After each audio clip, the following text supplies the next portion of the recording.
ग्राह ने पैर पकड़ लिया, भगवान की स्तुति करी। गज ने पुष्प तोड़ करके सुंदर कमल के, और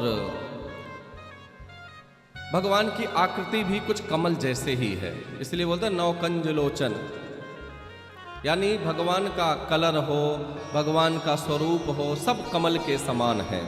इसलिए कमल तोड़ करके सुंदर स्तुति करी हाथी ने। अब स्तुति करी हाथी ने, अब भगवान ने उद्धार किया किसका? वो मगर का, ग्राह का। अब बताइए भाई, जिसने स्तुति करी पहले उसका उद्धार करना चाहिए, लेकिन नहीं। तो अब आपको एक एग्जाम्पल देते हैं, जैसे लाइट है, इसमें कोई चिपक गया और शायद आप उसको छुड़ाने के चक्कर में उसको पकड़ लो तो वो बाद में मरेगा, पहले आप मर जाओगे। घर में जाके अजमाना मत, समझ लो ये सच बात है। हाँ, तो इसी प्रकार से भगवान से मिलने से पहले आपको, राम जी से मिलने से पहले आपको हनुमान जी से मिलना पड़ेगा। इसी तरह एक व्यवस्था है।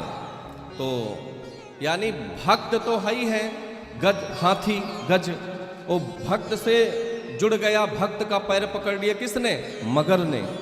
इसलिए भगवान ने पहले उसका उद्धार किया, बाद में उसका तो उद्धार होना ही होना था, वो तो सुनिश्चित है।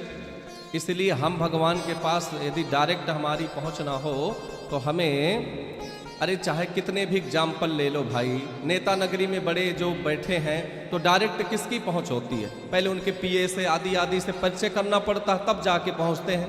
मंदिर भी जाते हैं तो सब में पुजारी जी हैं, पहले पुजारी जी से मिलोगे तब ना मंदिर में वो प्रवेश कराएंगे कि डायरेक्ट तुम घुस जाओगे अंदर। तो सबकी एक व्यवस्था है। बोलो राधे राधे।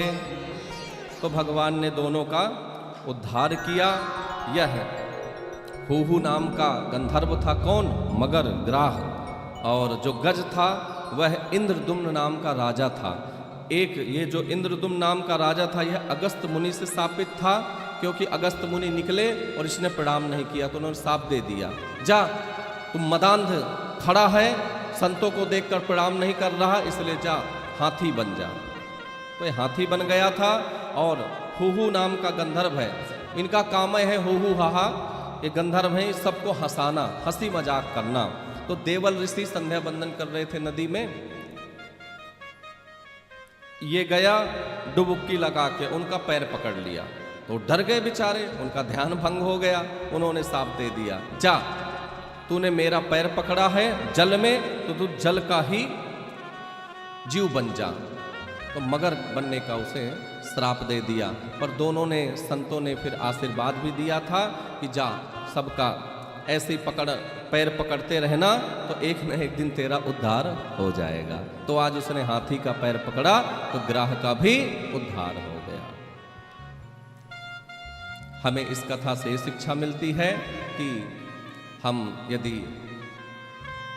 भगवान के बारे में ज़्यादा नहीं जानते तो हमें संतों के पास, ब्राह्मणों के पास जाकर के बैठना चाहिए, सुनना चाहिए और सलाह लेनी चाहिए कैसे हम भगवान से मिल सकते हैं। बोलो राधे राधे। राधे